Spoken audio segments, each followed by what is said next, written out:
Mic check, mic check. You're okay.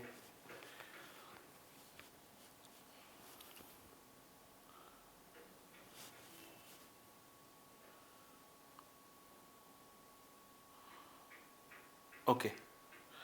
Thank you. Good morning. Good morning, everyone. Good morning.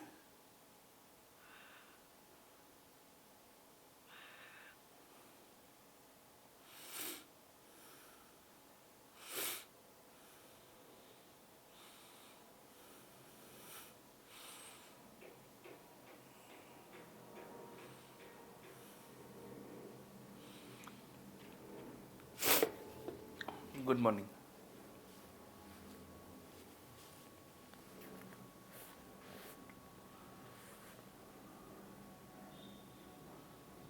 Okay.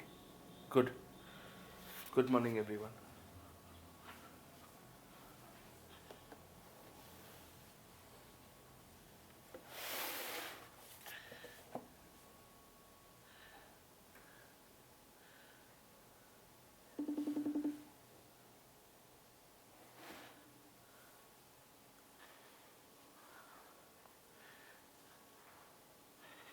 Good morning.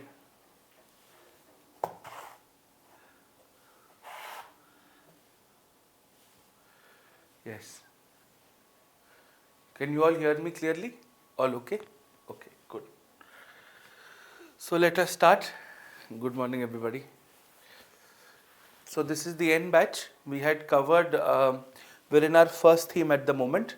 So we had covered types of state systems, and we are going to be covering the types of economic state systems in the context of the preamble. All right. So let us continue and let's finish up the rest parts of it. We are first now going to be discussing the layout of the Indian state, so that in the very first few lectures you are able to clearly understand right from the president to the sarpanch how does the country seem to be organized, and how are the different functionaries of the country placed in the larger context of things. All right, so let's look at it and let's do that in the right amount of detail. Okay, all right, so let us start.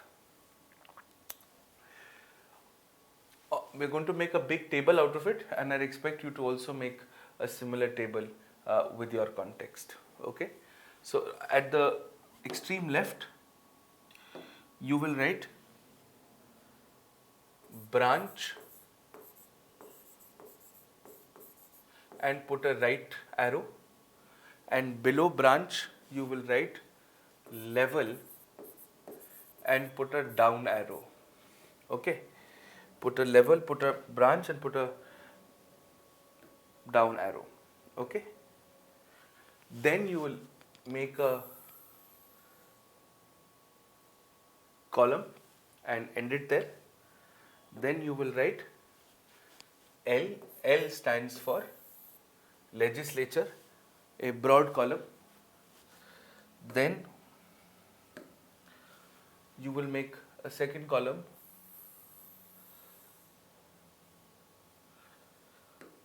for E. E stands for executive. And then I can see that there is the next I as logo. So we have to just be very careful about it. So here we put the third column, and the third column uh, broadly refers to judiciary. Okay, the third column broadly refers to judiciary. So just remember that. Okay, so L, E, and J. Then we simply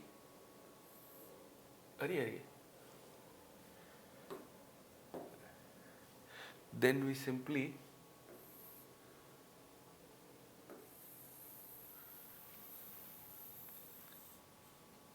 make a coordinated column.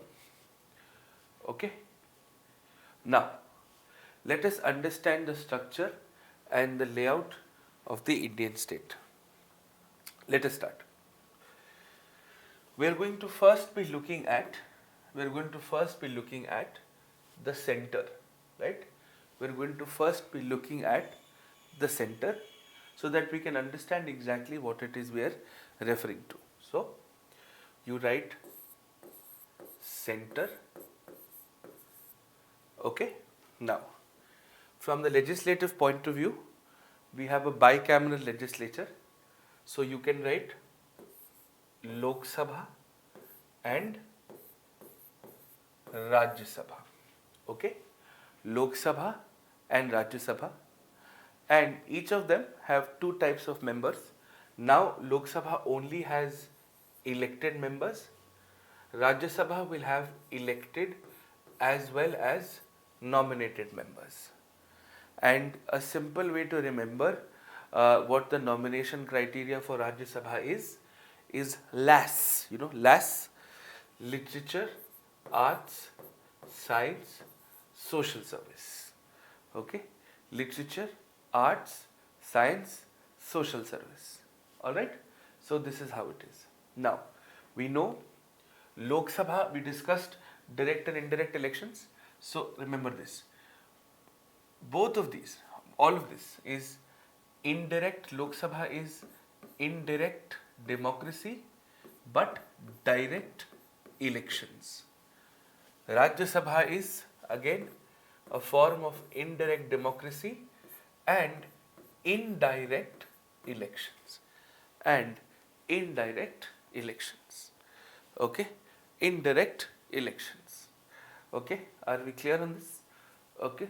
Okay? All right. Now,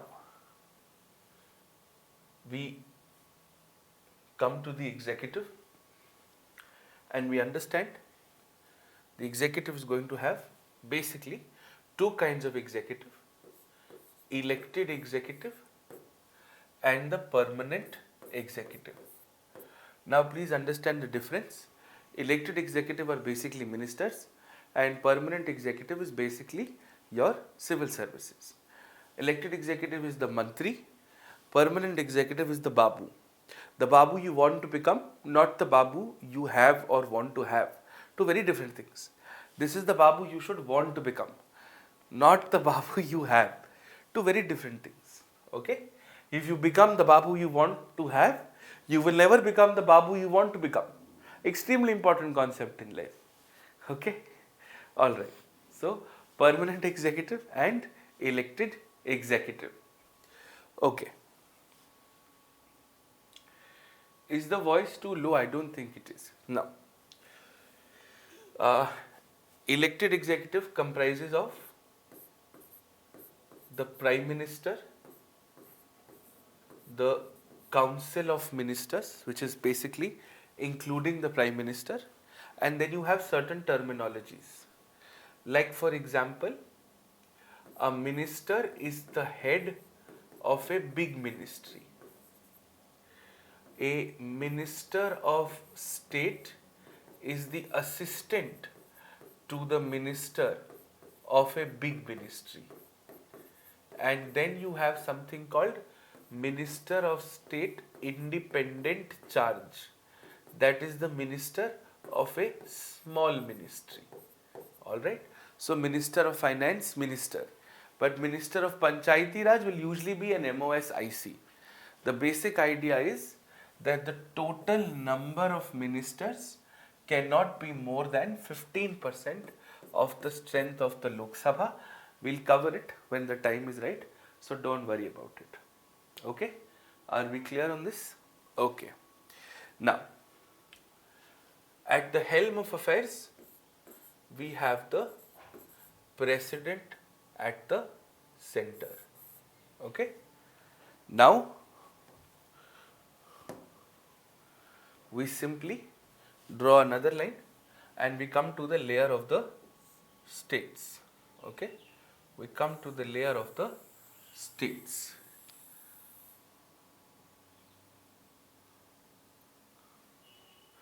Alright.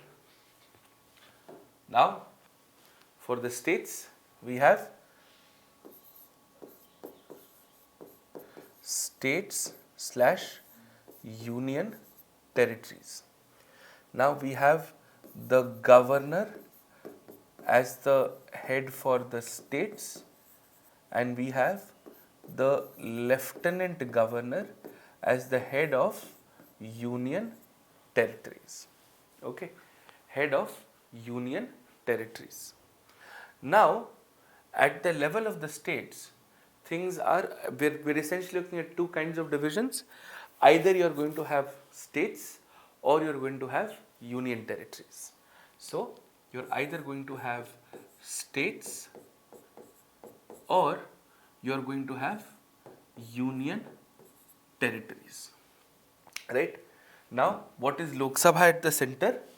You have state legislative assemblies at the state, and in a select few states you have state legislative councils. Okay, 8 states in India have state legislative councils. Okay, okay. Now you have union territories. There are two kinds of union territories: with legislatures and without legislatures. Okay, with legislatures and without legislatures. I'll explain them to you in detail. Don't worry. Let us quickly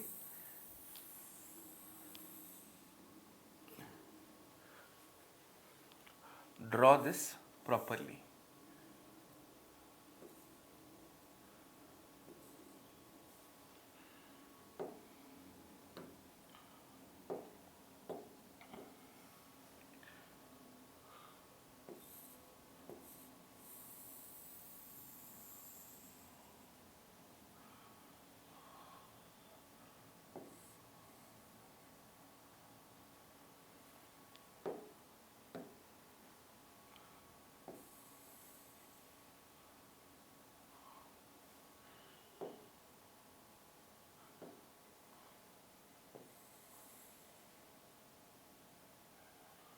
Okay?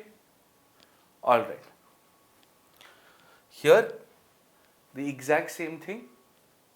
Here also you have elected executive and you have the permanent executive. The only difference here is you have the CM here, here you have the chief minister. That's the only difference. Rest is more or less the same. If you compare the center with the states, you've got the cabinet secretary here who's assisted by other secretaries, and then you have all other officers of Group A, Group B, Group C and Group D. The permanent executive here would comprise of All India Services and Central Services.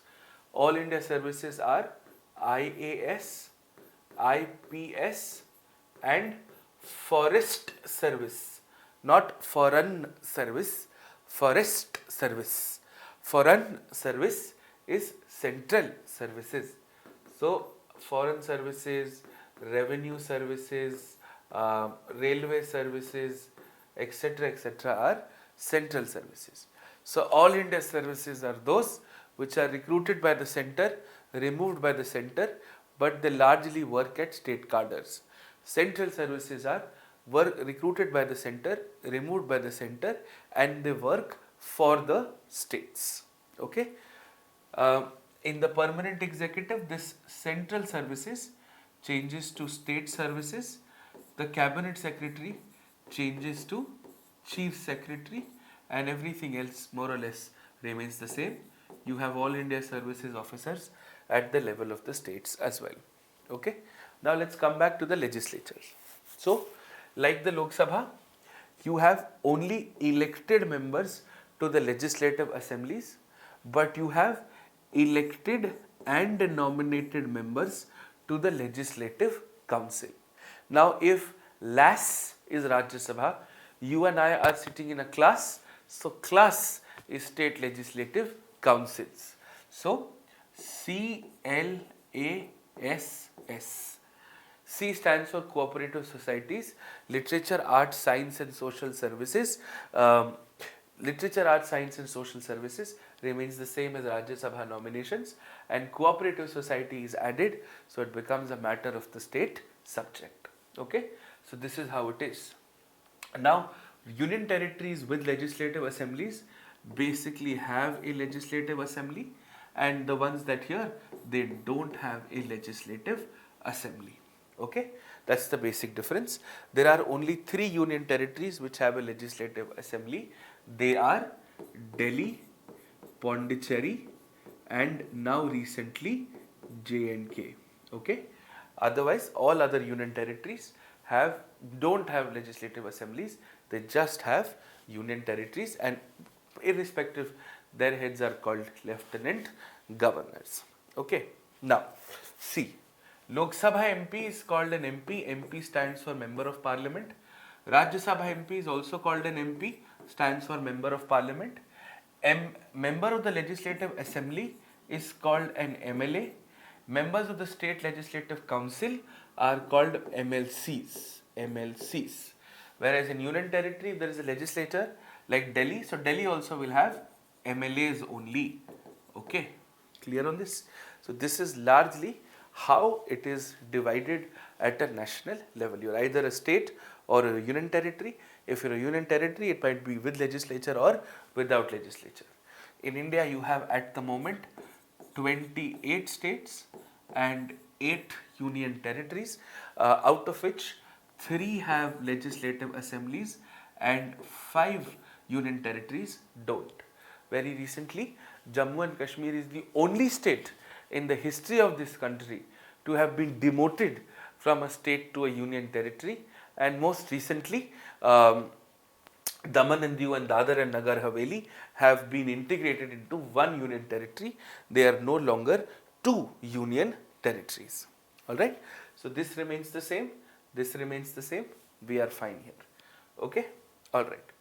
Now we look at the lower part of it all.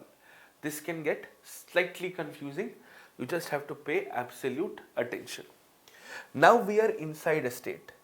Now inside a state, we basically have 4 divisions.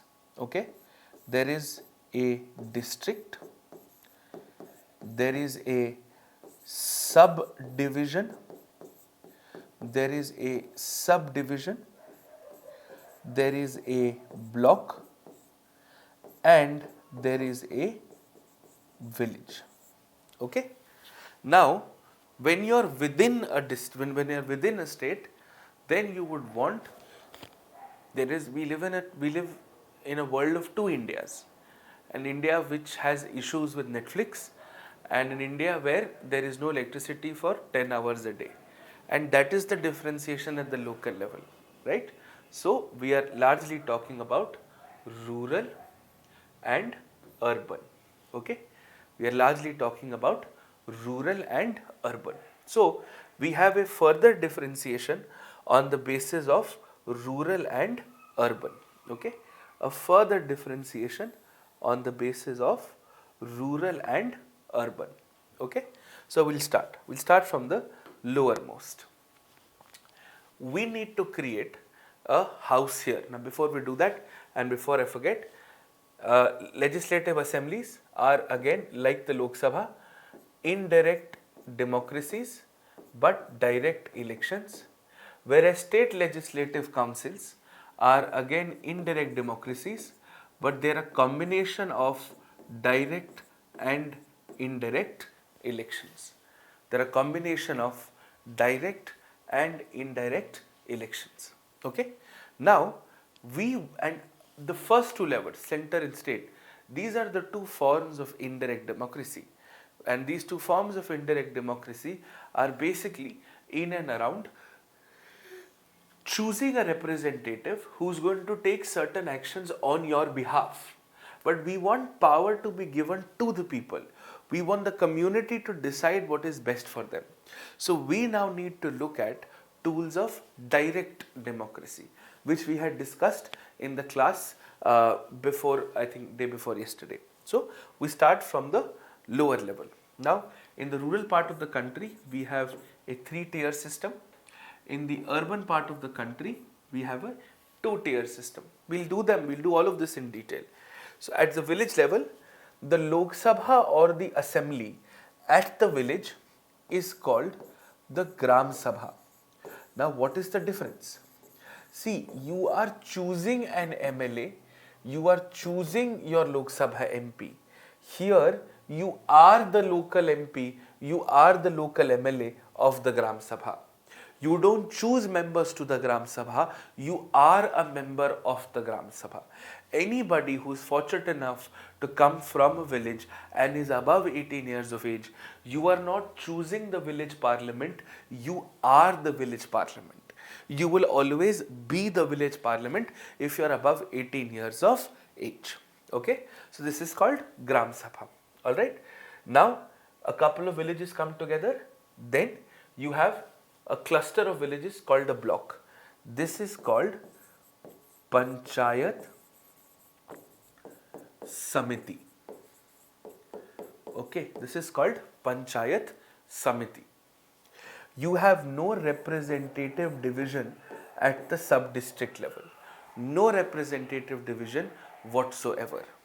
And at the district level, you have something called Zilla Parishad.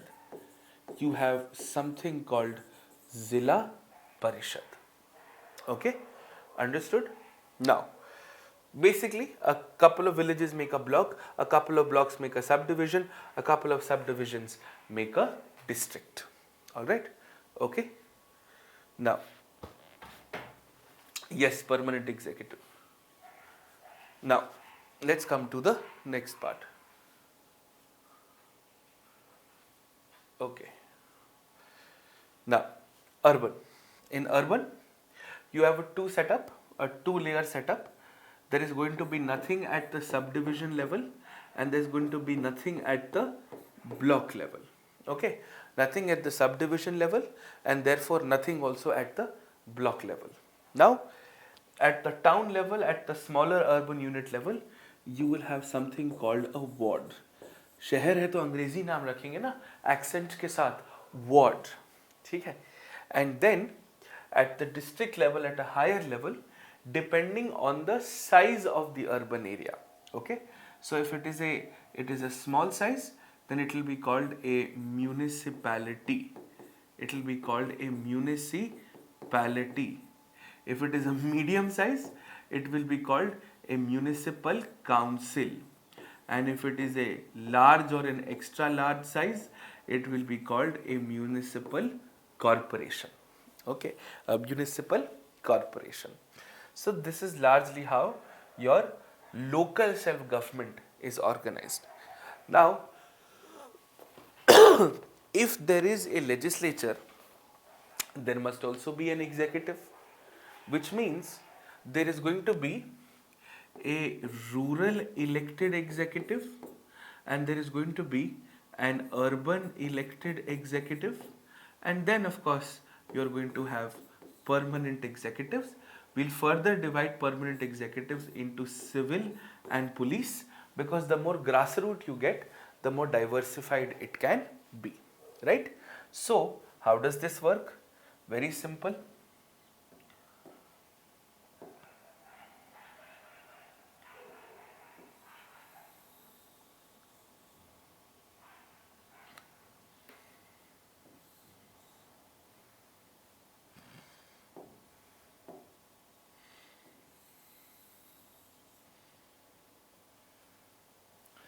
Alright, so if this is your legislature, then you should also have an elected executive.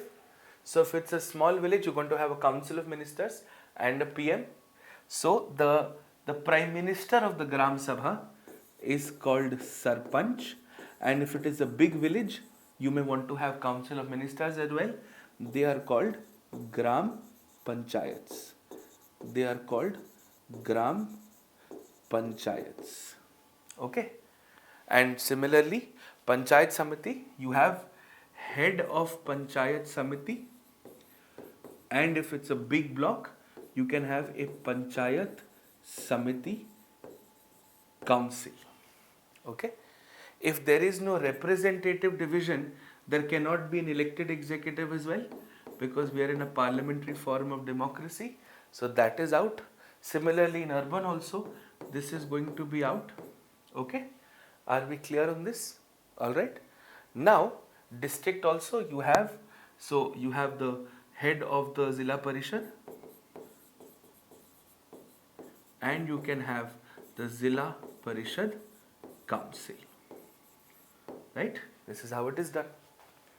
Now similarly, in the urban part, if ward is your legislature, then you will have a ward chairperson, and if you require a council, if it is a big ward, then a council.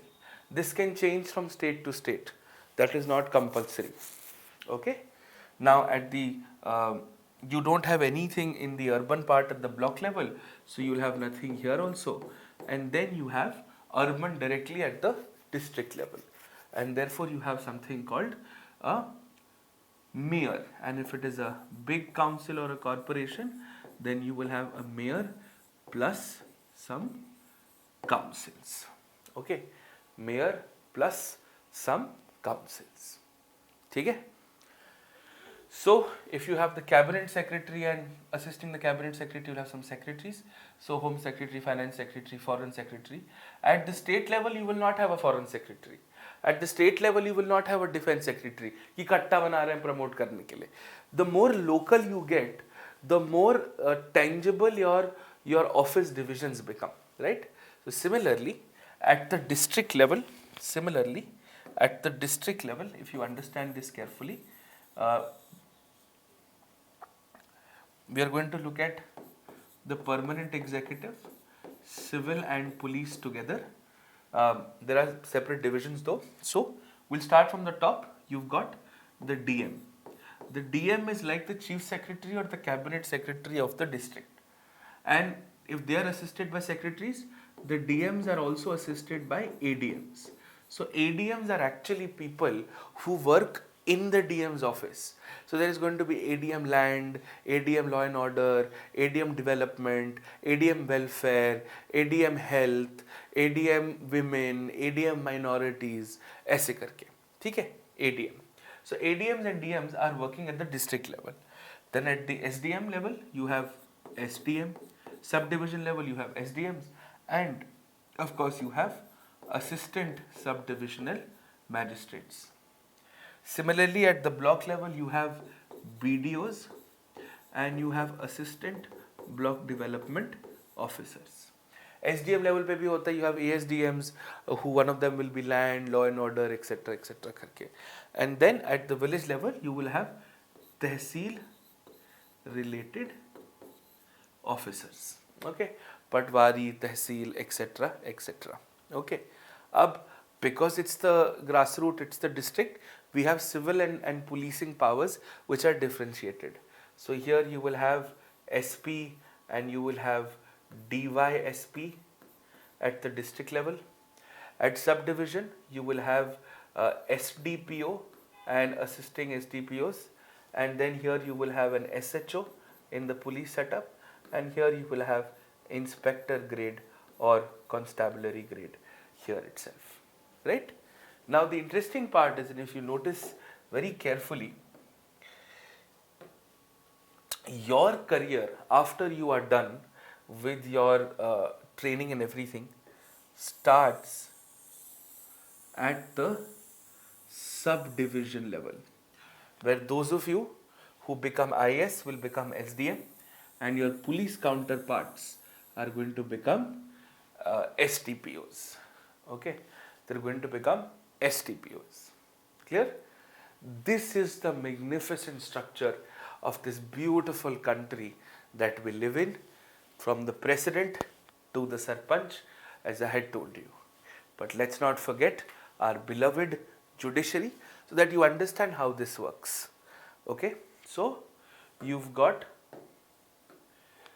the Supreme Court here, you've got the High Court here, as you would know, and you see I've purposely not marked it up till here, because we have what is called an independent and an integrated judiciary.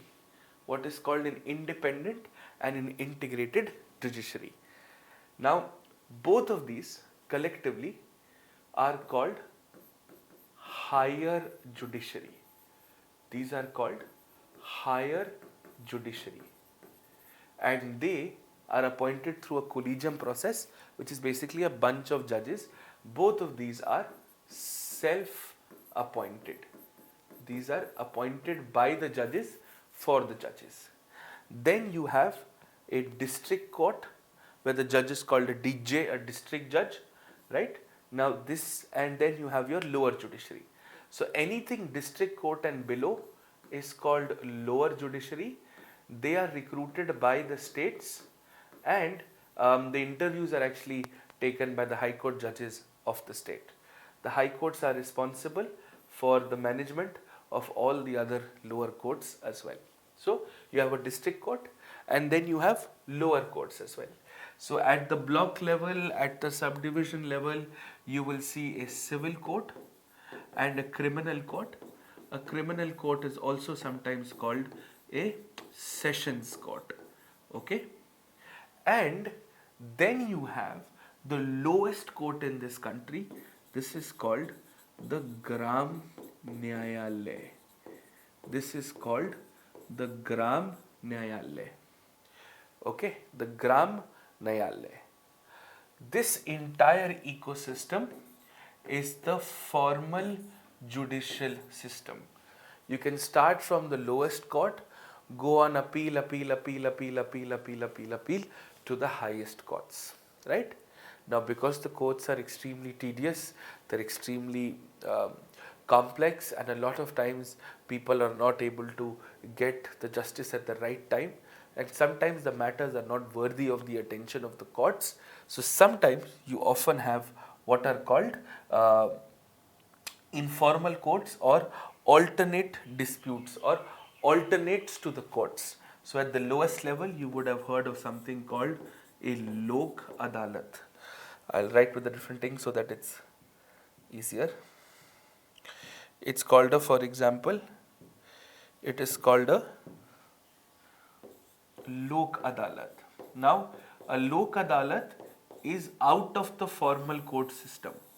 Only if both parties agree can they go to the Lok Adalat. Similarly, at the higher levels, between the Supreme Court and the High Court, parallelly here, you have the system of tribunals, right? Now, tribunals also have members of the permanent executive who get appointed, and of course, you have members of the judiciary. Now, some cases from tribunals go on appeal to the high courts, some cases go to the Supreme Court, but tribunals are also forms of alternate dispute resolutions. Okay, so this is the larger ecosystem of the country. This is how they run. This is what the country has been established as. Okay, understood this? Clear? So Lok Adalats, tribunals, these are alternate legal systems.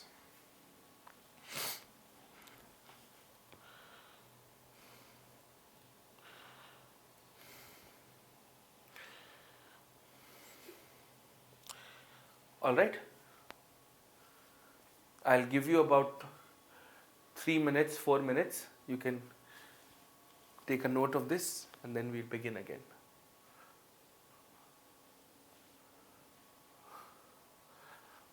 Take 3 minutes and take a note of this.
All right. No, you cannot go against Lok Sabha decision, Nitin. In elected executive, can you explain after COM? Sure. A minister is the head of a big ministry like finance minister, home minister, agriculture minister, education minister. A minister of state is the second minister to a big ministry. So you'll have minister of state finance, minister of state education, minister of state agriculture. And then you have Minister of State Independent Charge, who's the head of a small ministry like Panchayati Raj, Tribal Affairs, Civil Aviation. Okay. C. Uh, Sessions court are only for criminal matters. Prashant. Harsh. C in SLC stands for cooperative societies. Okay. With other than indirect democracies. So for legislative assemblies, there are indirect democracies and direct elections, exactly like the Lok Sabha. Okay, exactly like Lok Sabha. Now, the purpose of me making you draw this entire table is that now you can visualize the entire country sitting at home. Everything in polity is the study of all the variables that we have mentioned here. Like for example, if we understand this carefully, if the example is, say, elected members of the legislative assemblies choose members of the Rajya Sabha. The president is chosen by the MLAs, by the Lok Sabha MPs and by the Rajya Sabha MPs, right? So we can draw these parallels, we can keep understanding this in the context, okay? Right? What is, Karna, what is this question? I didn't understand anything special, okay? Yes, for Supreme Court and High Courts, they are self-appointed, they're appointed through a process called a collegium. We will cover all of these details later on. Okay, so these are the broad ways. This is how you are able to successfully visualize what the country looks like from a larger perspective. Okay, understood this? Good. Now that we've understood this, let us now get into the maths behind polity, the numbers behind polity. Okay, we get into the maths behind polity, or we are going to get into the numbers behind polity. Okay, so let us start and we'll finish it accordingly. Alright, so let us begin. We are now going to understand the concept of, we are going to now understand the concept of majorities. Now, don't be afraid, this can be slightly complex, but I will teach you this in a simplified form. What do we understand by majorities? So, forget about polity, forget about law, forget about the civil services. Let us talk about you, let us talk about individuals in a classroom. Okay? Now, as I can understand, all of you are members of the N batch, right? Okay, all right. Now, can anyone tell me when was the N batch started? When did the N batch start? Can anyone tell me? What is your approximate time of enrollment? When were your classes? When did your classes begin?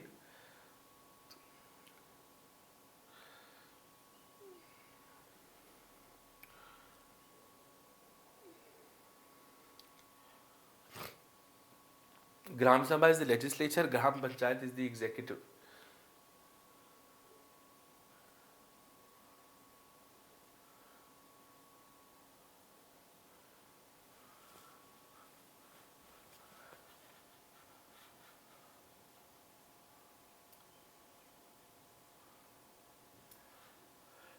August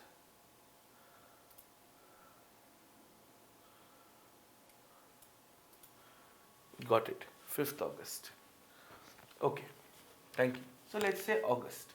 It's easier for us to understand August. All right. So your batches, batch started on 5th of August. Okay? Now this is important. Alright. Thank you for letting me know. Alright. 5th of August. अब देखो, let's understand this. If 5th of August is the start date of your batch, that means on 5th of August there would have been a number of students who would have enrolled, who would have taken an admission on the 5th of August, right? We are going to call this the total strength of N batch. Okay, the total strength of N batch, right? Now, let us say by the 20th of August, let us say about 100 students enrolled on 5th of August. Let us say a total of 100 students enrolled on the 5th of August. So the total strength is 100. Let us say by the 20th of August, about 20 students decided to withdraw from civil services prep or decided to withdraw their admission from the N batch. Okay? Now, this would have led to a specific strength. This strength became 80. Okay? This strength became 80.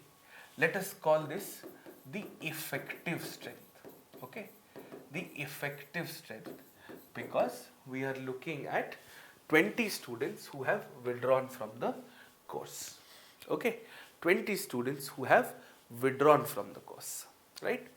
And today, as I can see, is the 15th of January 2022. Out of the 100 students, let us say today only 50 students are present in class. Okay? And let us say out of the 50 students who are present in class, there are only 50 who are present. I am going to ask a question to the ones who are present in class. That do you think there should be do you think the civil services exam is a fair exam? Okay, if I ask that question, I am going to ask it to the questions who are present, who are live attending the class. Now, out of those 50, let us say only 30 wanted to answer. 20 did not want to answer that question. Only 30 wanted to answer that question. So, this 30 becomes present and voting. Okay, this becomes present and voting. Your parliamentary majorities also function in the same way. Your parliamentary majorities also function in the same way. The ground rule is tougher decisions will always require tougher majorities. Okay? So, for example, if the first question that I ask you is right at the very start of your batches, do you think you should have polity first or economy first or geography first or history first? I mean, fresh students, brand new, and let's say, do you want a strategy session first, right? The best people to ask that question would be the total number of students who have joined on 5th of August, because this is the question we're asking very early on, right? So, good, makes sense. But then I ask you a question, do you think X teacher is a good teacher or not? Or do you want to replace an X teacher with another teacher? Should I ask the students who have left? No. If you have not been taught by the teacher, then you have no business telling us whether the teacher is good or not. So I should then probably ask only the ones who have been attending classes, only the ones who are actually enrolled in a batch. Whether they attend the class live or not doesn't matter. As long as they are consuming the information given by the teacher, they have a right to judge the teacher. They have the right to have an information, they have the right to have an informed opinion on the teacher, right? So, we will ask those questions here. But if I have to ask a question, do you think I can take 15 minutes extra today? Then I will only ask the people who are present and attending live. And only those who respond, I will take their opinion into account. A lot of the people might not just even respond also. They don't care. You teach 15 minutes more, you teach 15 minutes less. You teach 1 hour more, you teach 1 hour less. We are sitting at home only. Are Baba, if we are sitting at home only, then we don't need to ask anybody. Right? So it is on the basis of this parliamentary majorities are formed, ladies and gentlemen. It's that simple. Parliamentary majorities is nothing but figuring out who to ask what question from. Okay? Who to ask what question from. Understood? Right? Good. So if you understand this, can we look at something else? Can we apply this to something else? Alright? So let us see. Now let's apply these majorities to parliamentary majorities. Now we apply these to parliamentary majorities. The same concept to parliamentary majorities. Now, parliamentary majorities are applicable both to the parliament as well as the legislatures of the country. Now, these legislatures can include the state legislatures also and those union territories, those 3 union territories which have legislatures. Okay? Understood? So, in parliamentary majorities, if you understand this carefully, you basically get, now very important, you get the power to say yes, you get the power to say no, and you also have the power to be present on the parliament's floor, to be present in the assembly and decide to not vote. If you're present and you've decided to not vote, then this is also called abstain. Okay, or abstention.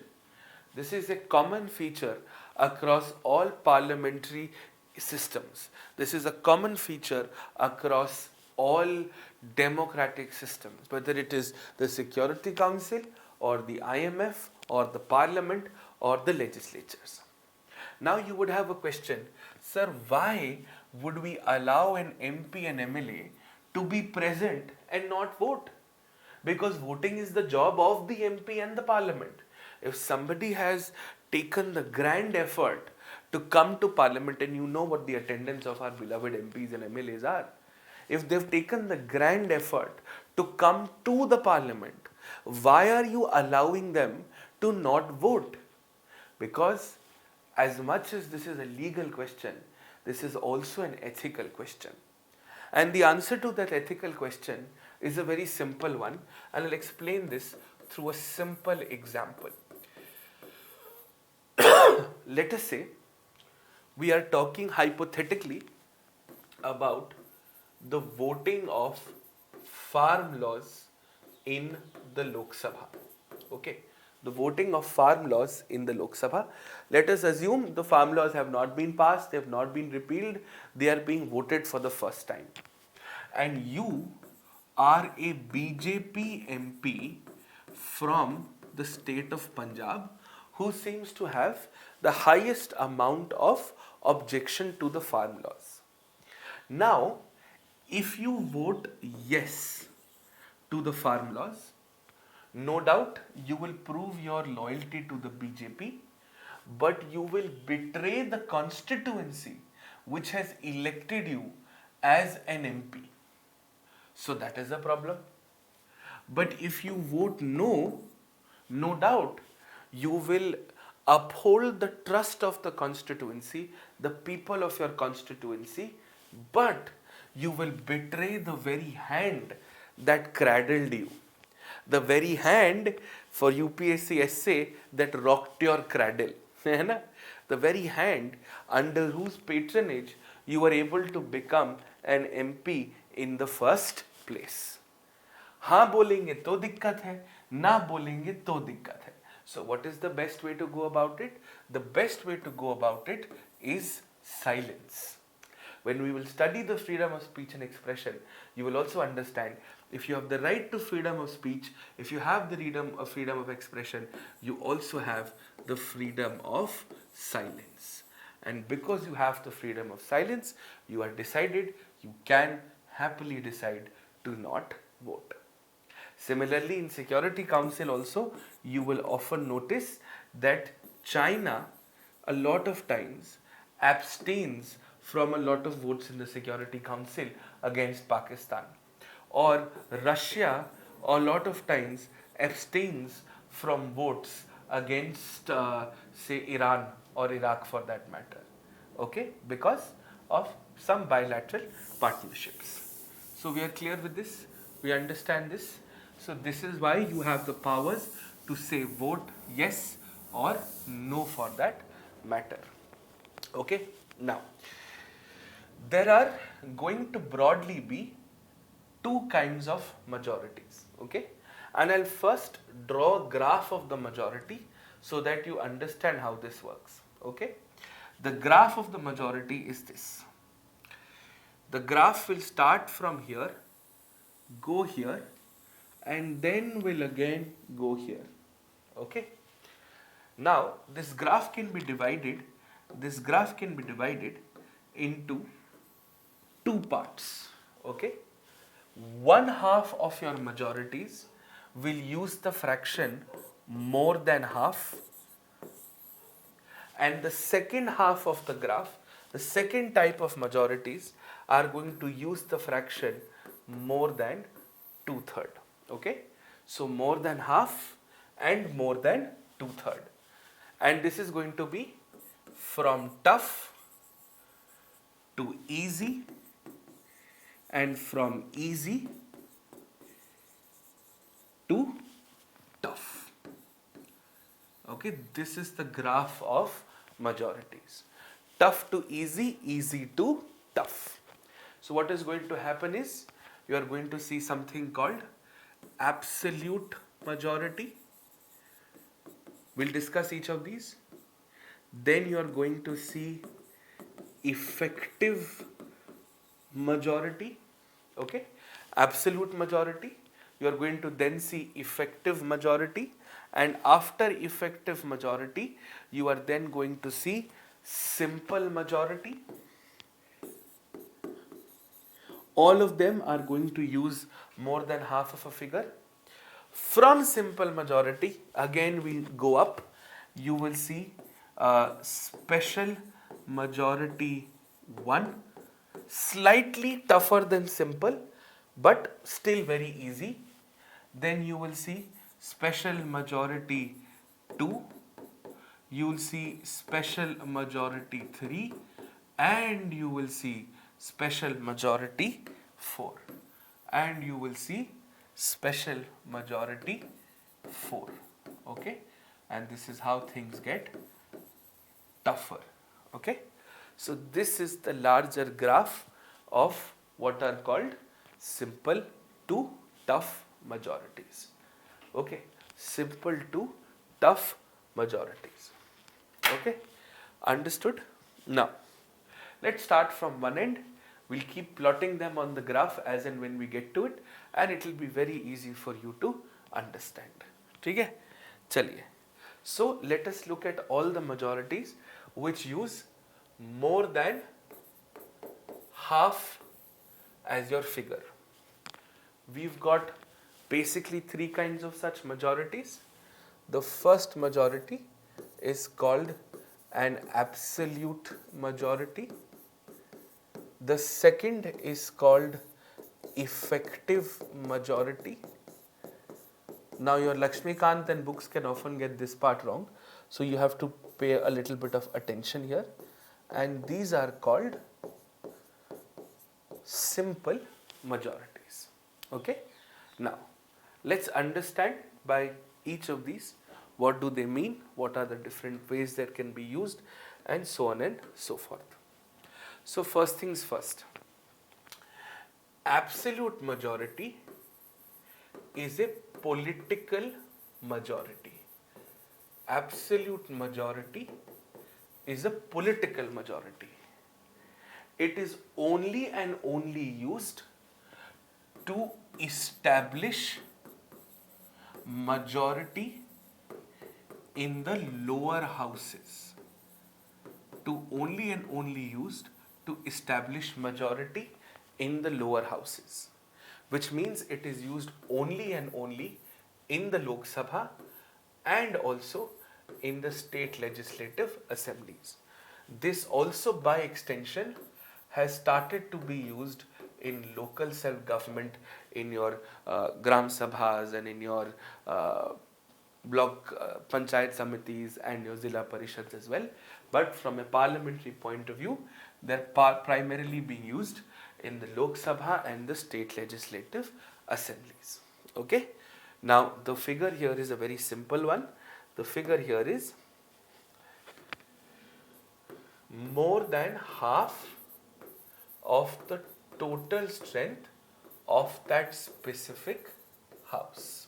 Okay, more than half of the total strength of that specific house. So for example, in the Lok Sabha, the total strength that was guaranteed is 545. It is going to be 543 in the 2024 Lok Sabha because we have eliminated Anglo-Indian nominations. So basically, more than half of 545, which is approximately 273. This means, and I'll take you to the board. This means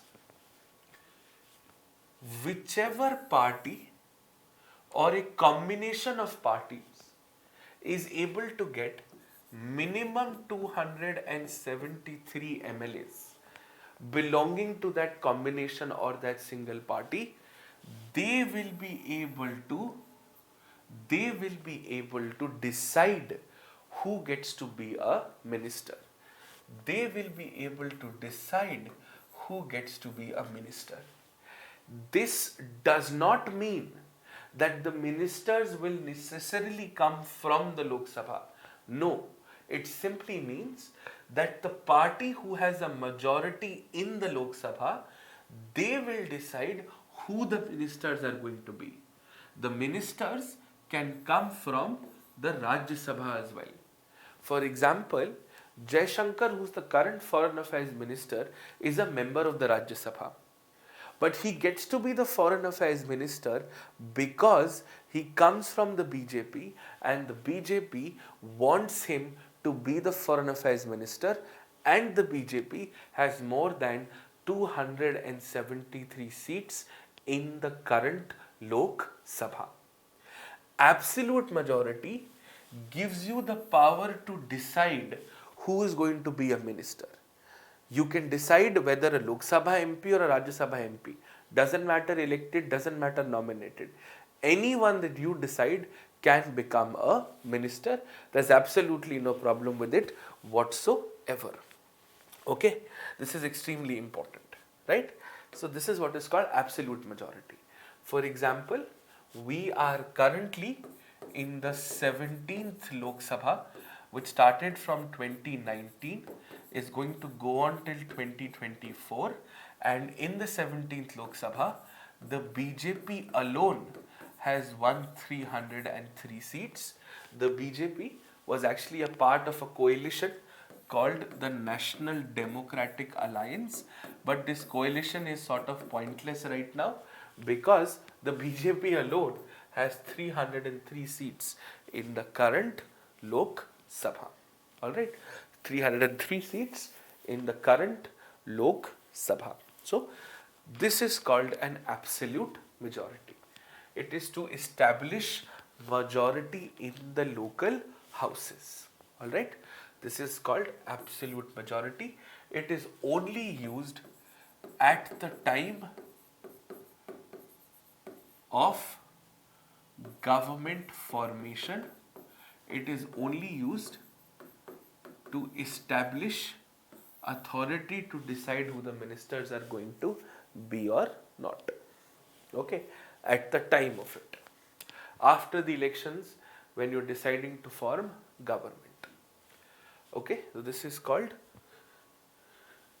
Thank you, Nitin. Thank you. It's very kind of you. So, at the time of government formation.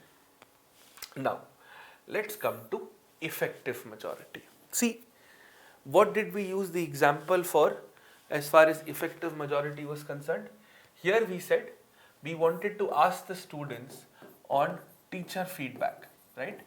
We wanted to ask the students on teacher feedback, correct? Now, if we wanted to ask the students on teacher feedback, then only those students who are a part of the batch should be able to answer that question. Doesn't matter whether you are live or not, that does not matter at all. आपने recorded देखा होगा आप आपका तब भी उतना ही हक है ये बताना कि टीचर अच्छा है कि नहीं. तो अगर क्लासरूम में टीचर है तो भाई हाउसेज में प्रिसाइडिंग ऑफिसर्स हैं, speaker, deputy speaker, chairperson, deputy chairperson, ऐसे करके, right? So effective majority only and only has one simple rule. Firstly, it is only and only used to remove presiding officers of the houses. अब सारे houses के presiding officers एक तरफ, सिर्फ एक house का एक प्रिसाइडिंग ऑफिसर एक तरफ. So this is used to remove all presiding officers of the Lok Sabha, which means speaker and deputy speaker, all presiding officers of the state legislative assemblies, same speaker, deputy speaker, union territories with legislative assemblies, also for state legislative councils, and now comes the tough part, the Rajya Sabha part, can be fully used to remove the vice chairperson of the Rajya Sabha, and is only used partially. ये सिर्फ आधी ही इस्तेमाल होती है to partially remove the Rajya Sabha chairperson who happens to be the vice president of India. ठीक है, तो ये थोड़ा ध्यान से रखना है. Effective majority as it is पूरी तरह से यूज होती है सारे प्रिसाइडिंग ऑफिसर्स को निकालने के लिए except the chairperson of the Rajya Sabha, because the chairperson of the Rajya Sabha is the vice president of India. उसके अलावा whether it is the chairperson, vice chairperson of legislative councils, speaker, deputy speaker of the Lok Sabha, speaker, deputy speaker of the assemblies, speaker, deputy speaker of union territories with assemblies, or even the vice chairperson of the Rajya Sabha, all of them are removed through effective majority. But the vice president is first removed through effective majority in the Rajya Sabha, and then the Lok Sabha also participates. In this, both houses participates. In all of the others, only the house that they are a presiding officer of, they remove. ठीक है, तो ये हमेशा ध्यान रखना है कि ये क्या होता है. ठीक है, और ये क्यों होता है कि भाई अगर आप उस हाउस में रहे ही नहीं हो, आप उस हाउस के पार्ट ही नहीं हो, तो फिर आप कैसे बताओगे कि स्पीकर अच्छा इंसान है या खराब इंसान है, कि स्पीकर ने आपके साथ बदतमीजी करी है कि नहीं करी है, कि स्पीकर ने आपके साथ अनफेयरली ट्रीट किया है कि नहीं किया है, कि स्पीकर ने कोई अनबायस्ड या बायस्ड डिसीजन दिया है कि नहीं दिया है. You have to be a member of the house, you have to be an active part of the house, right? So that is why effective majority is hugely dependent on effective strength. So effective strength क्या होती है? Effective strength is nothing but the total strength minus the three worst things that can happen to an MP or an MLA. तीन सबसे बुरी चीजें जो एक MP और MLA के साथ हो सके. पहला तो वो मरी गए, डेथ. दूसरा, दे हैव बीन डिस्क्वालिफाइड, उनको निकाल दिया, या फिर वो खुद ही निकल गए, रिजाइन कर दिया, right? So effective strength is nothing but total strength minus number of death, died, disqualified और रिजाइंड एमपी, और उस इफेक्टिव स्ट्रेंथ का more than half of the effective strength of that particular house. That is how you will remove all presiding officers of all houses except the vice president of India. इसमें थोड़ा और लगता है. When we study the vice president, I will teach this in detail to you. ठीक है. बाकी इन सब के लिए ये एक सिंपल majority लगती है सबके लिए. Alright, so effective majority. Understood? Simple. Up for example, let us say, let's do some maths. Let us say, we'll do maths on the fresh page. Let us say we are talking about the Lok Sabha and we want to remove the Lok Sabha speaker. We want to remove the Lok Sabha speaker. Let's say the current strength of the Lok Sabha is 543. Okay. Out of which, let us say there are 20 MPs who have died. Let us say there are another 3 MPs who have resigned. And let us say there are another 20 MPs who have been disqualified. कुछ तो इन्होंने कांड किए होंगे. They have been disqualified. Total, how many have been DDR'd? 43. So, what is your effective strength? Your effective strength is going to be 543 minus 43, that is 500. Now your effective majority is going to be,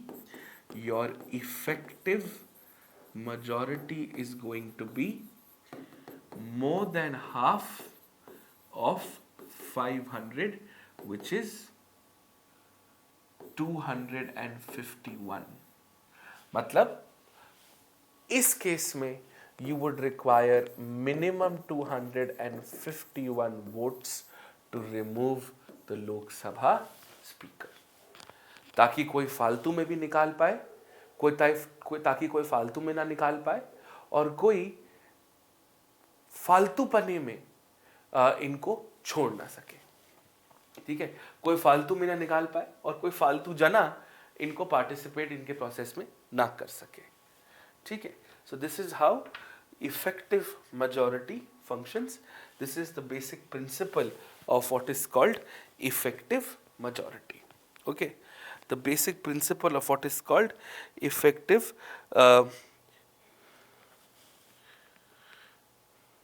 majority. Okay, done. ठीक है, अब नाम ही में simple है तो क्यों परेशान होना है. सिंपल मतलब जितने आए हैं आज, जितने वोट कर रहे हैं, उसमें से जिन्होंने हाँ बोला वो simple majority. So simple majority is used for in all houses. सारे हाउसेस में इस्तेमाल होते हैं. Lok Sabha, Rajya Sabha, state legislative assemblies, state legislative councils, हर जगह इस्तेमाल होते हैं. No questions at all. ठीक है, and they are used for 2 basic purposes. First, they are used to pass laws which are not constitutional amendments. ठीक है, अगर वो constitutional amendment नहीं है तो वो simple majority से पास होगा. And second, for all parliamentary motions, no confidence motion, censure motion, adjournment motion, calling attention motion, short discussion motion, long discussion motion, short discuss motion, motion होगा तो simple majority लगेगा.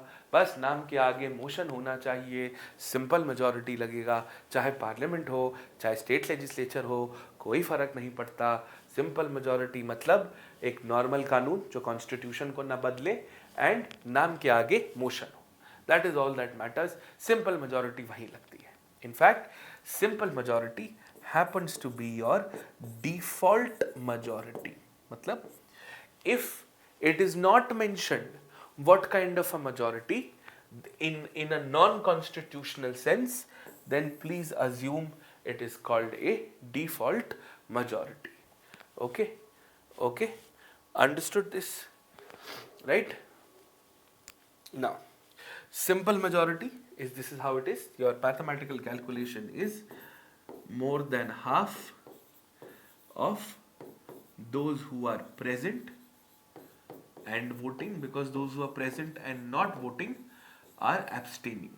So more than half of present and voting is your simple majority. All right.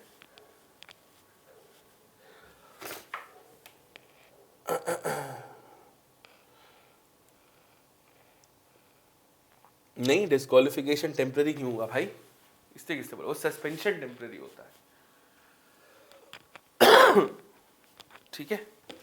So these are your half majorities. अब आप notice करोगे, if you plot them on the graph, what are you able to see? If you plot them on the graph, you are able to see something very interesting. Absolute का क्या मतलब हुआ? More than half of total strength.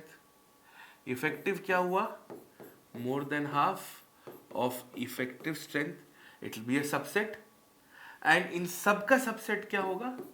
More than half of present and voting. अब भाई जो मर गए हैं वो प्रेजेंट तो हो ही नहीं सकते. जिनको डिस्क्वालीफाई कर दिए, जिन्होंने रिजाइन कर दिया, अब का उनका भूत थोड़ी ना आएगा हाउस में, right? So as you see the graph is going down.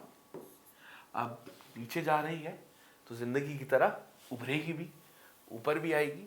So we have to figure that part out also.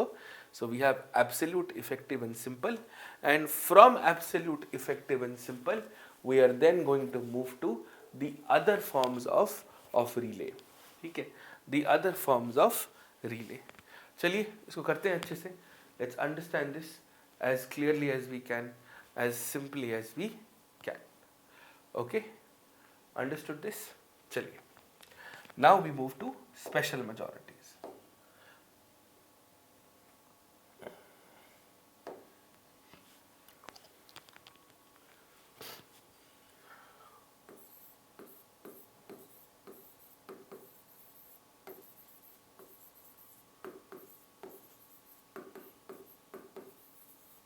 Now in special majorities, if you understand this carefully, the basic difference is that of the fraction, 2/3.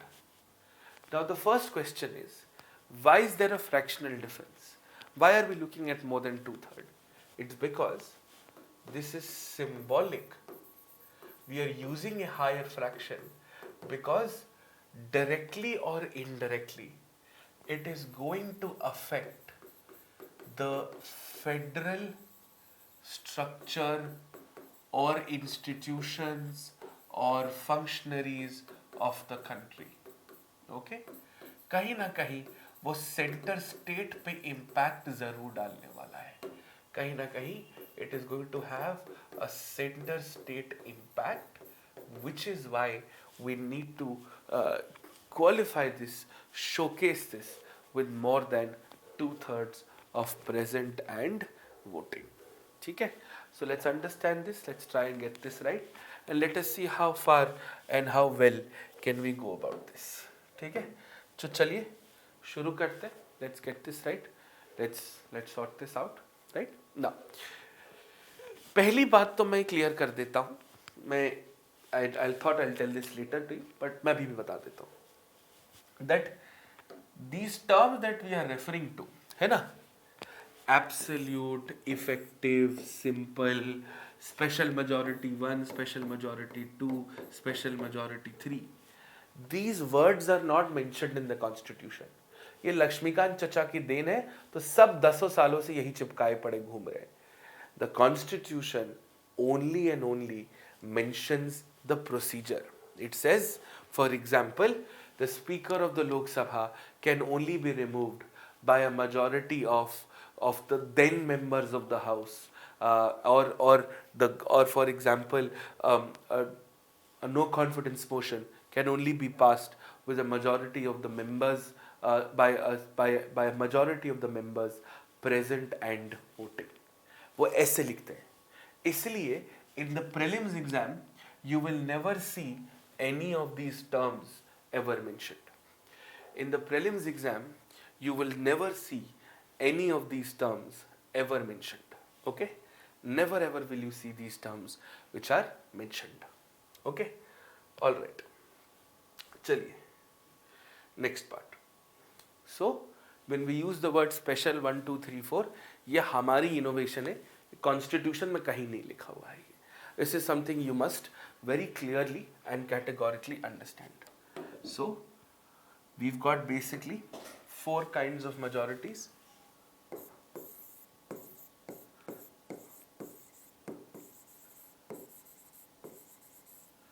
Special majority 1,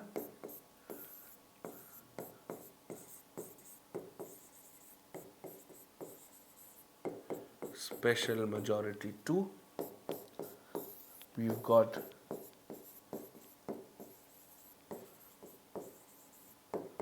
special majority 3, we've got special majority 4. ठीक है, बहुत ध्यान से देखते हैं. Calculations complex है लेकिन concept नहीं.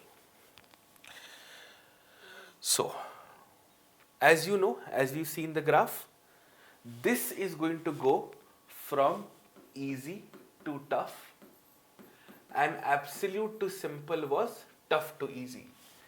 ये जो हमारा था ये था tough to easy. The next part is going to be easy to tough.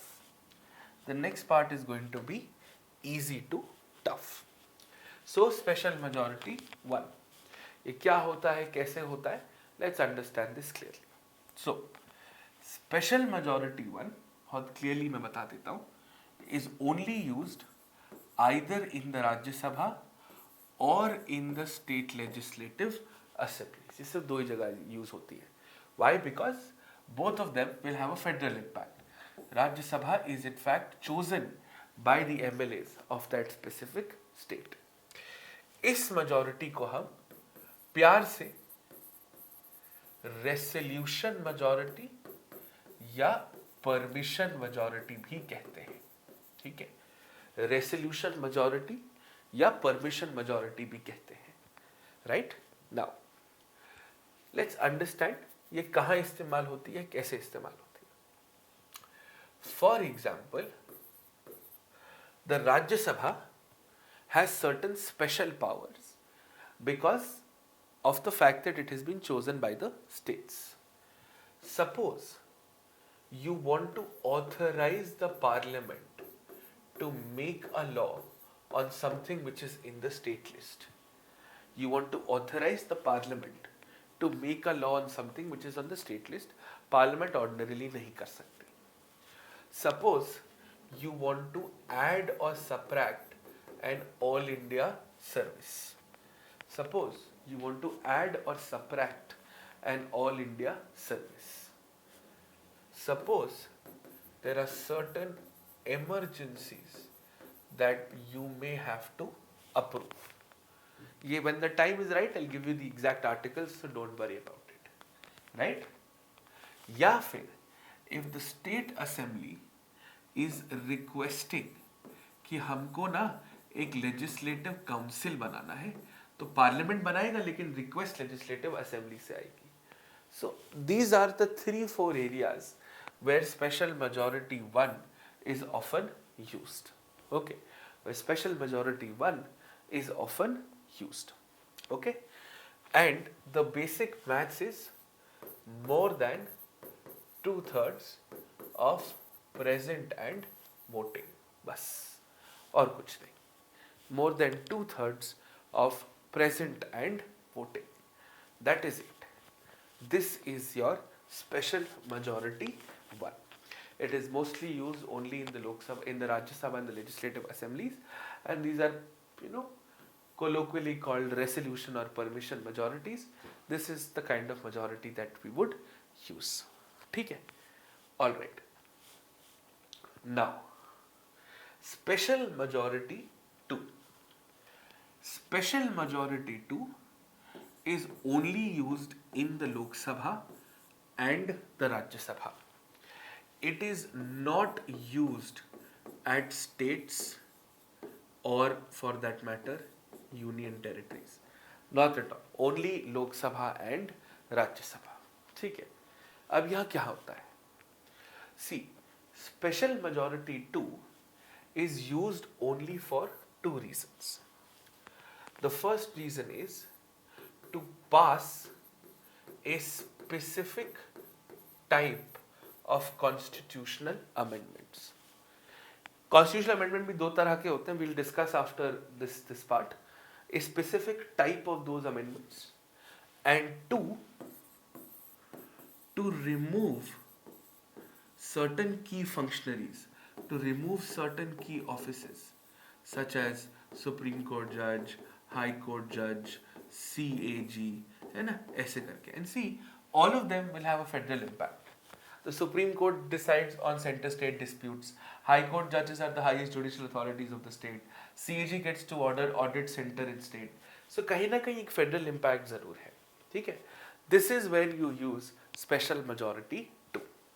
Now the calculation of special majority 2 is slightly difficult. The calculation of special majority 2 is slightly difficult. थोड़ा सा ध्यान देना पड़ेगा. ठीक है? क्या है? Let's understand this. बेसिक फंडा ये है कि इतना वोट आए, लेकिन कम से कम इतना वोट तो आना ही चाहिए. That's the basic concept behind special majority 2. So it is for each specific house more than 2/3 of present and voting in such a way that this more than 2/3 of present and voting is more than half of the total strength of that specific house. That more than half of the total strength of that specific house. ठीक है? More than 2/3 of present and voting in such a way that it is more than half of the total strength of that specific house. ठीक है? ये formula से नहीं समझ में आएगा, ये एग्जाम्पल से समझ में आएगा. ठीक है? सो let us say we have to remove a supreme court जज. ठीक है? Only and only the parliament can do so, and both houses Lok Sabha and Rajya Sabha will separately sit and vote. ठीक है? And they will use what is called special majority 2. They will use what is called special majority 2. ठीक है? अब let us take the case of Lok Sabha. Let us say the maximum strength for Lok Sabha or the current total strength of the Lok Sabha assume करते हैं 545 है. ठीक है? Let us assume that the total strength is 545. ठीक है? Let us say today the house is in session. Today is, as I said, the 15th of January 2022. And let us say, out of 545 people, let us say 360 MPs are present. And out of the 360 MPs, only and only, let us say, 270 MPs have decided to vote on the Supreme Court judge removal. बाकी ने कहा कि बाकी के 90 MPs ने कहा कि हम चिल करेंगे, हम वोट नहीं करना चाहते. Sorry. So your present and voting strength is 270. Now let us apply special majority. So special majority 2 through an example is this. So more than 2/3 on present and voting, ये क्या number हुआ? More than 2/3 of 270, because your present and voting strength is this, not this. ठीक है? So 3 9s are 27, 0, 180. Okay? Now our more than 2/3 of present and voting strength is 180. This strength, this 180 strength should be more than half of the total strength of that house, which in this case is the Lok Sabha. And half of the total strength of the house is half of 545, which is 273, and clearly 180 is less than 273. So ये पास नहीं होगा. ठीक है, ये पास नहीं होगा, because this number is less. Similarly, if let us say out of 545 MPs, there were 500 MPs who were present and 480 MPs decided to vote as well. So your present and voting strength would have been 480. So what is more than 2/3 of 480? 3 1s are 3, 3 6 are 18, 16 3s are 48. This is 320. This strength is more than 273. If this case, the Supreme Court judge would have been removed. Okay. This stage, the Supreme Court judge would have been removed. So this is called special majority 2. ठीक है? This is called special majority 2.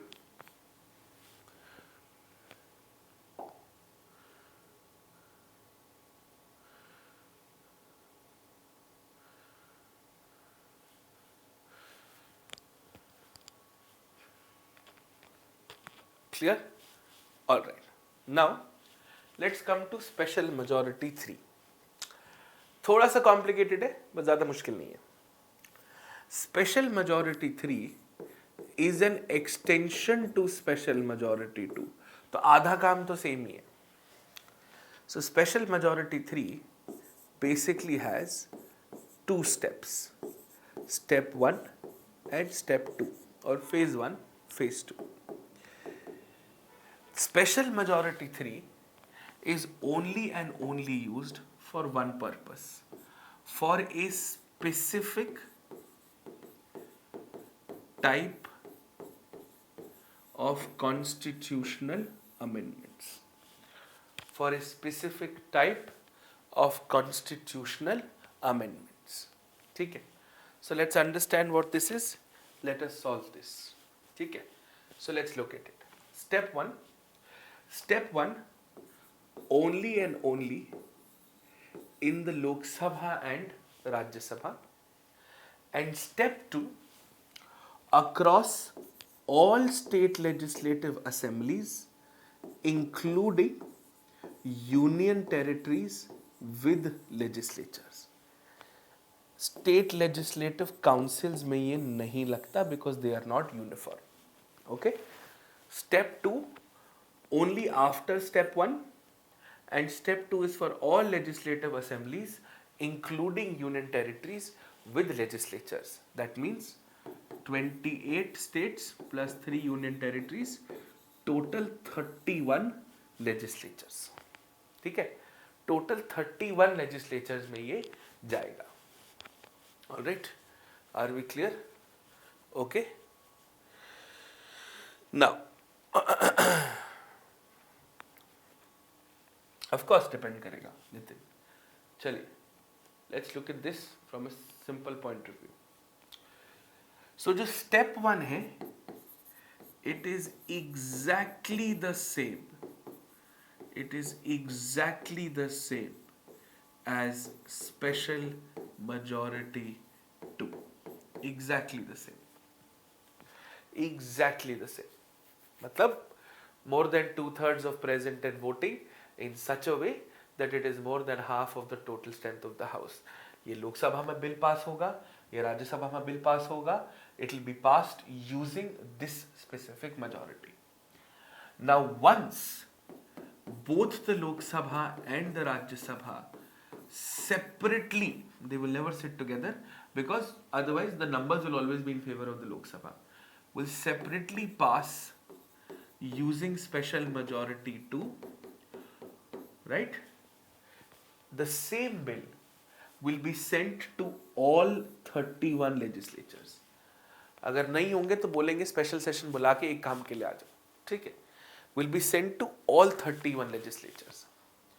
And out of these 31 legislatures, half of the legislatures, मतलब 16 legislatures, कोई भी 16, दिल्ली, कर्नाटका, बंगाल, गुजरात मिला के कोई भी 16, Assam, Manipur, Nagaland, UP, Maharashtra, कोई भी 16, any 16 will have to pass the same law but using simple majority. Pass the same law using simple majority. जैसे जीएसटी था, पहले सेंटर ने पास करा, then at least 16 states, 16 legislatures out of 31, more than half, have to pass the same thing, but with a very easy majority called simple majority. तो जब ये दोनों काम हो जाए, this is called special majority 3. This is called special majority 3. ठीक है? Special majority 3.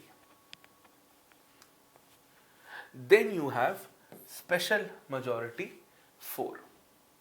Now special majority 4 again is used only in the Lok Sabha and the Rajya Sabha. They use this separately, never together. Okay, always separately, and only here.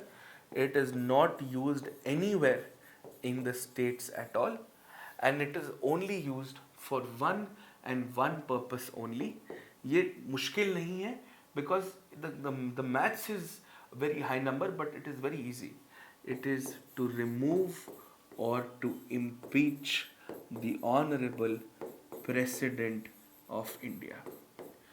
President साहब को निकालने के लिए सिर्फ ये इस्तेमाल होती है, ठीक है? And this majority here is an extremely tough majority. This majority is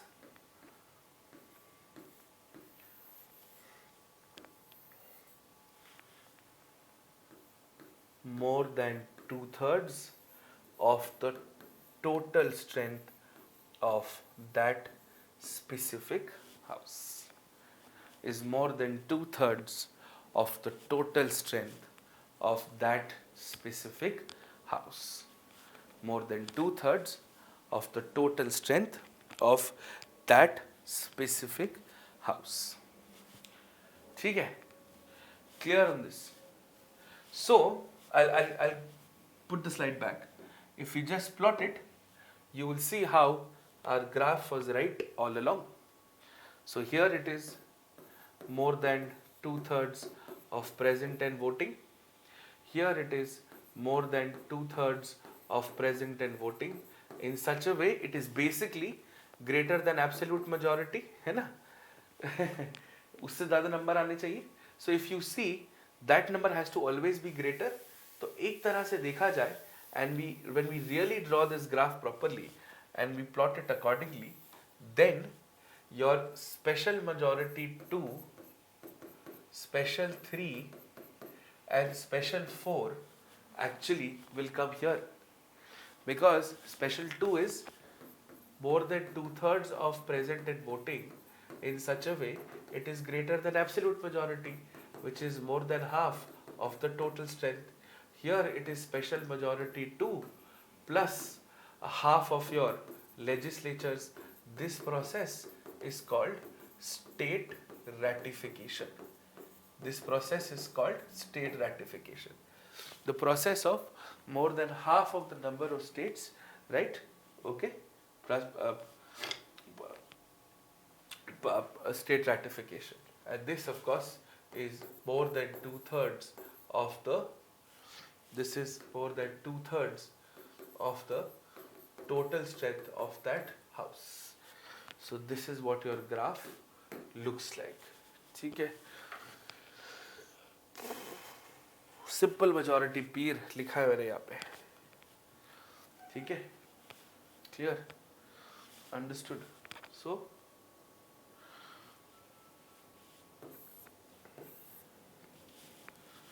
all right, now you can take about, are we clear on this?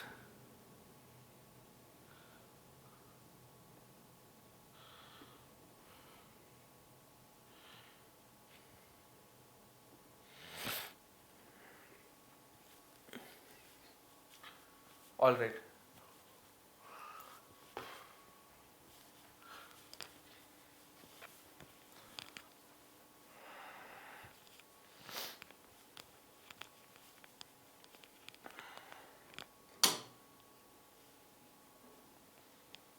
Okay.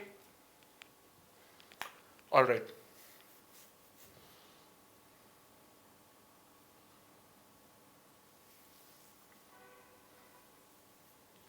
You can take a 5-minute break, copy all of this if you want to, and then we'll take it up. All right.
Nitin, quantitatively, yes, but in terms of just the comparison of numbers uh, of the parliament, then special majority would be more. Ajay separately separately पापा separately हर जगह separate लिखा है ना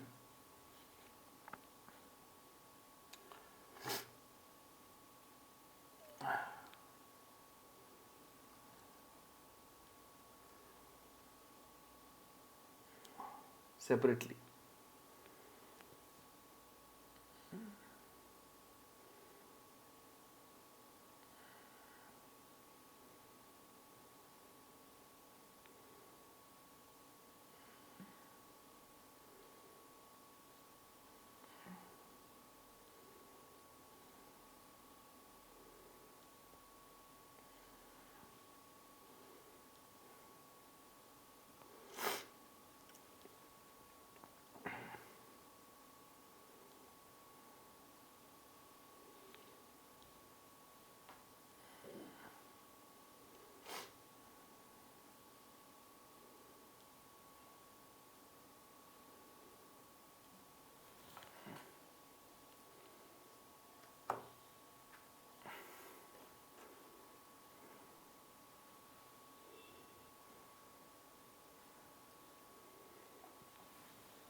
all right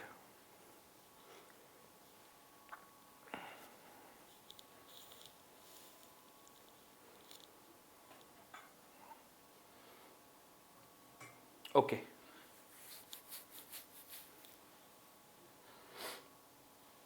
now we are done with this. Yes, we are done with this. I'll show you the graph slide also, no problem at all.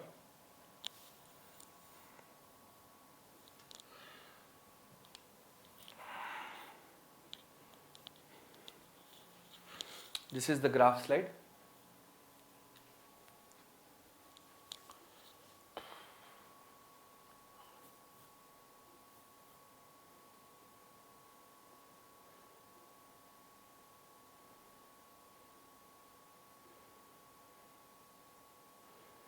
Okay.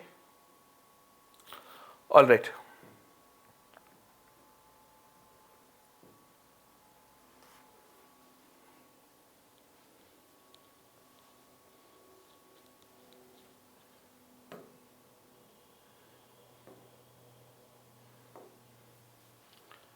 Now we will understand the application of majorities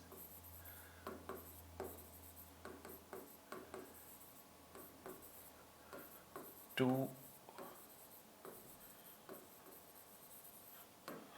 law making in India. कि भाई इस देश में कानून बनते कैसे हैं, नहीं बनते, क्यों नहीं बनते हैं, all of that. Okay.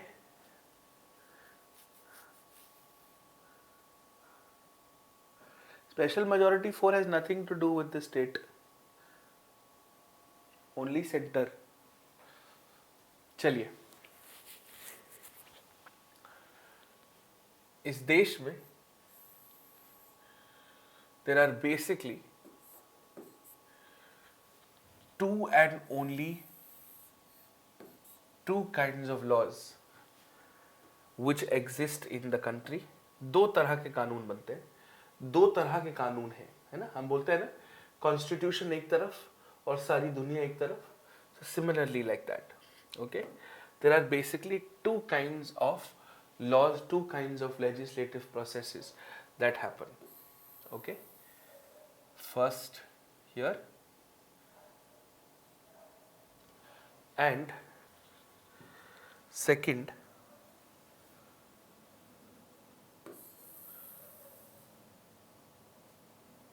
here.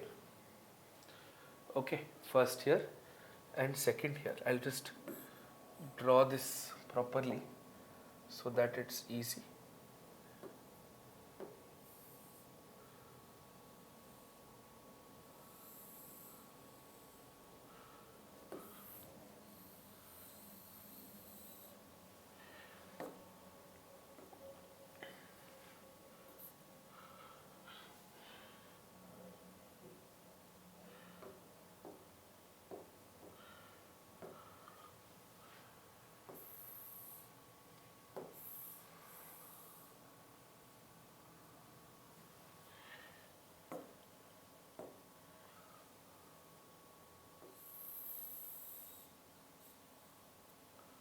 Okay, two kinds of it.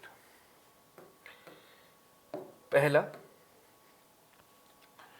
when you are changing the constitution, anything which you are changing the constitution, you are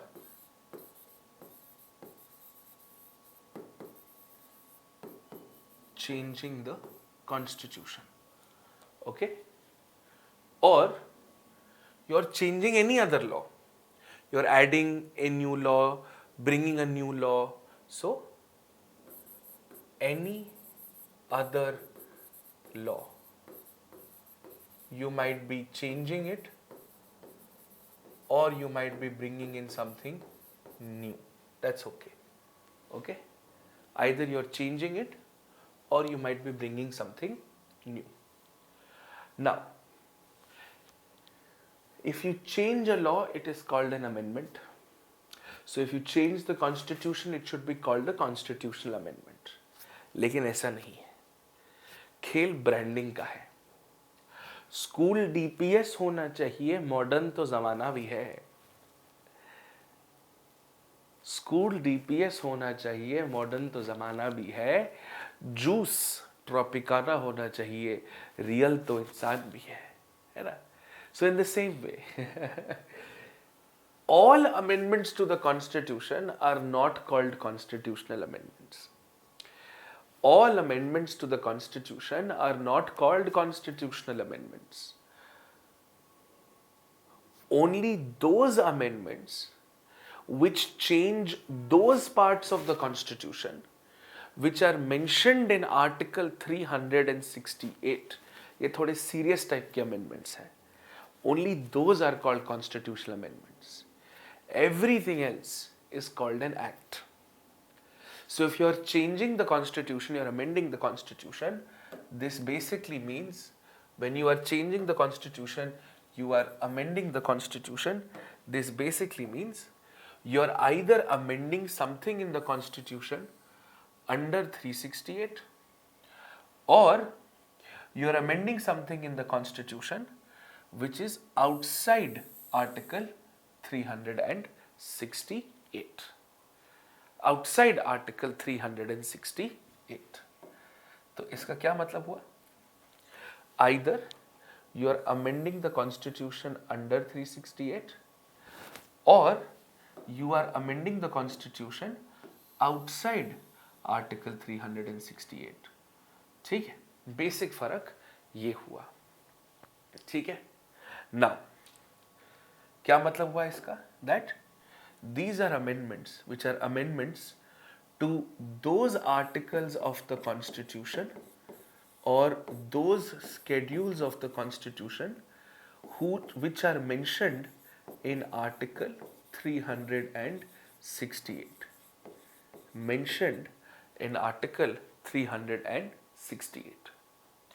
And the other is you're changing those articles or those schedules to the constitution which are not mentioned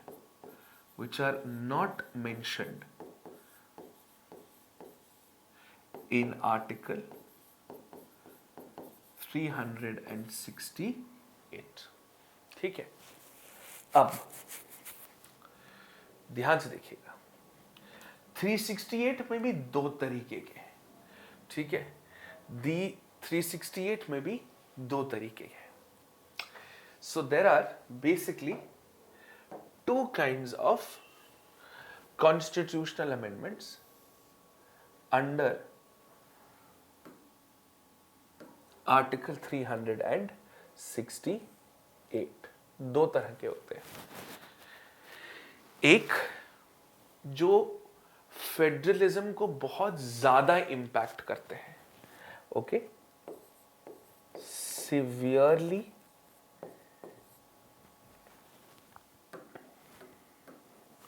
ये बहुत clearly लिखा हुआ है कि किस में क्या लगेगा, किस में क्या नहीं लगेगा। सिवियर इंपैक्ट ऑन फेडरलिज्म, और इसमें नो सिवियर इंपैक्ट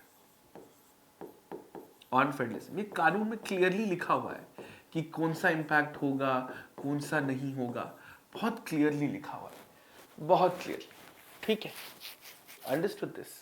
जैसे कि for example, if you are changing the election process of the president, if you are changing Supreme Court, High Court appointment removal processes, okay, आप centre state relations में कोई change ला रहे हो, legislative relations, executive relations, आप 368 में ही बदलाव ला रहे हो, you are changing Article 368 itself.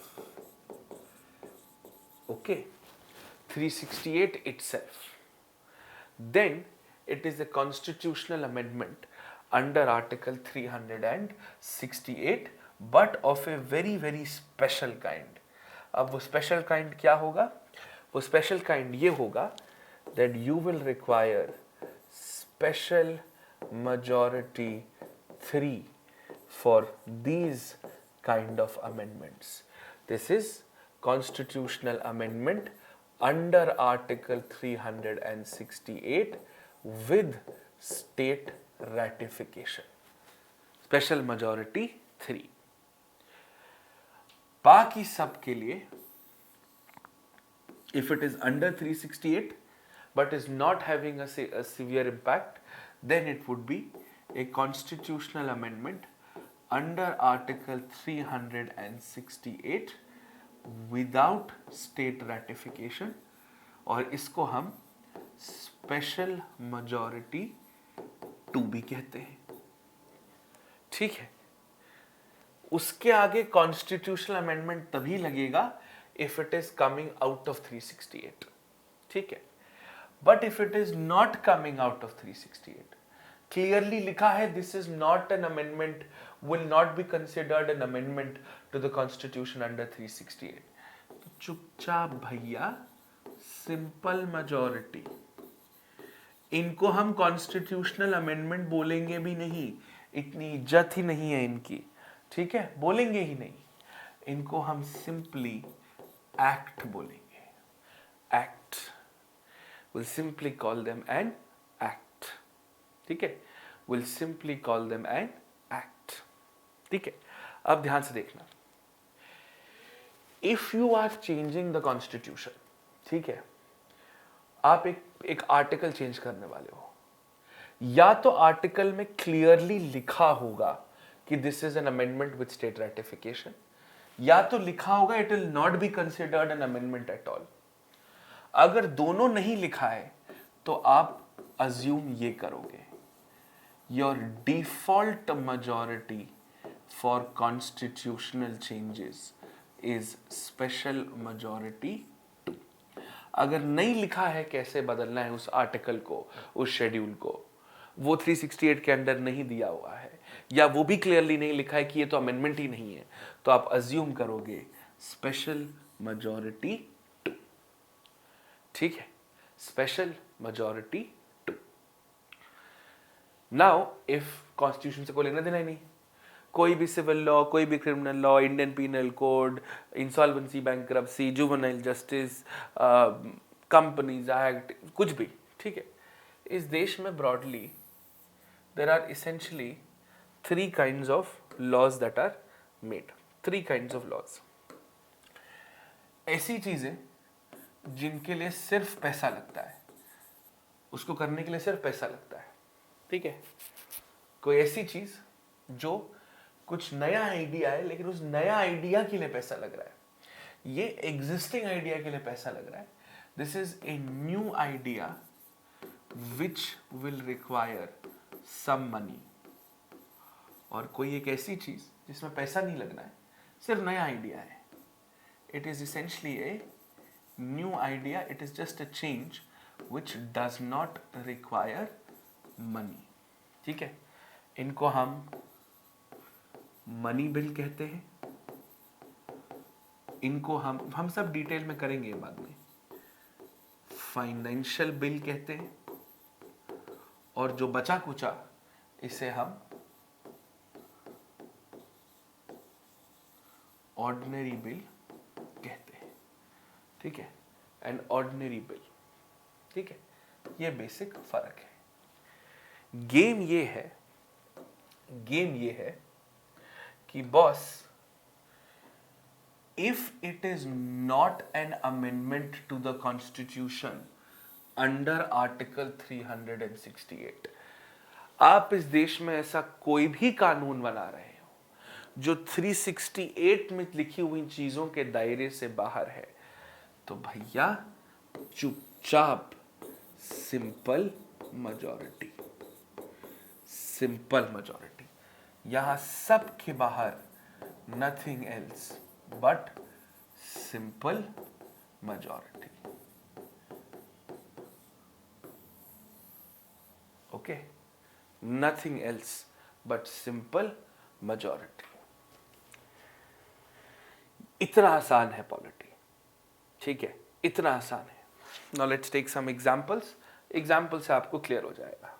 जैसे for example let us say for example I want to change the way supreme court जजेस आर अपॉइंटेड। ठीक है, मुझे कोलिजियम सिस्टम बंद करना है and I want to set up an independent body called the National Judicial Appointments Commission. Now, is it going to change the constitution? Yes, because collegium is mentioned here. Is it a serious enough change to the constitution? Yes. Is it going to affect federalism? Yes, because Supreme Court, High Court appointments are affected. So therefore, we had passed the 99th constitutional amendment, which was called the National Judicial Appointments Commission. इसको हमने बाद में Supreme Court declared this as unconstitutional, but this was passed as a constitutional amendment under article 368 with state ratification. ठीक है, अब letter से मुझे article 21A add करना है, नई फंडामेंटल राइट ऐड करनी है। Is it changing the constitution? Yes. Is it a serious enough change? Yes. But is it affecting federalism adversely? No, it is not. और कहीं फंडामेंटल राइट में लिखा है कि they will not be considered constitutional amendments, कहीं भी नहीं लिखा है। So Article 21A, which was added through the 86th constitutional amendment, was a constitutional amendment under Article 368 without state ratification. Without state ratification. अब आपने कहा कि यार उत्तर प्रदेश को काट के उत्तराखंड करते हैं। अब हमारा उत्तर प्रदेश उत्तराखंड तो शेड्यूल 1 में लिखा है, तो हमें टेरिटरी बदलनी पड़ेगी, नया नाम ऐड करना पड़ेगा। Are you changing the constitution? Yes, but is it a serious enough change as per 368? No. And बहुत क्लियरली लिखा है that territorial changes will not be called constitutional amendments. That is why this was called the UP Reorganization Act. And when we changed, first it was from Uttar Pradesh, it became Uttar Pradesh and Uttaranchal, and then from Uttaranchal it was renamed to be Uttarakhand. All of these are changes to Schedule 1 of the Constitution. But the Constitution under Article 4 very clearly says any territorial change will not be an amendment. And therefore simple majority. ठीक है, simple majority. Triple तलाक, you want to make a law criminalizing triple तलाक, इसका constitution से कोई लेना देना ही नहीं है, कॉन्स्टिट्यूशन में कहीं लिखा ही नहीं है, it's any other law. So you making a new law, triple तलाक को क्रिमिनलाइज करने के पैसे थोड़ा ना लगेंगे, ऑर्डिनरी बिल है ना, simple, clear. Now for example supreme court, अभी वो सैलरीज का चल रहा है ना, suppose let us say, let me give you a simpler example, let us say I want to increase the salaries of Supreme Court judges. Are the salaries mentioned in the Constitution? Not at all. They are done through the Supreme Court Salaries Act. Now, number of judges remain the same. बस पैसा ही तो ज़्यादा लग रहा है. It is going to be a money bill. But if I increase the number of Supreme Court judges, we had done that in 2019, we increased it from 31 to 34. आप नए बुड्ढे ला रहे हो ना, नए बुड्ढों को पैसा देना पड़ेगा. So this will be a financial bill. So this will be a financial bill. So the purpose of this is you can look at any law and you can clearly know what kind of a bill, what kind of a majority it is. ठीक है, understood, right? So that's how it is.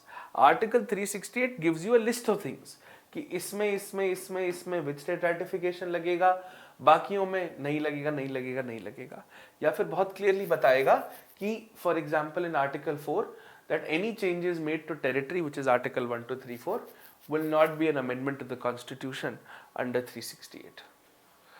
ठीक है, understood. So this is the application of majorities to law making in India. This is the application of majorities to law making in India. ठीक है, clear, understood.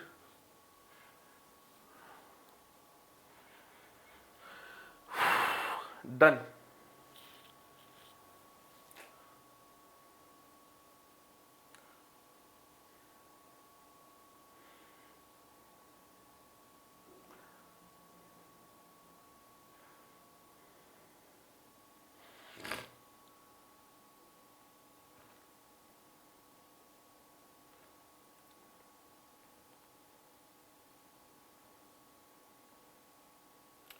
Okay, all right, sorted. ठीक है, see you tomorrow at 11 o'clock. We'll finish the golden rules and then finish territory tomorrow itself. Thank you, bye bye, have a good day.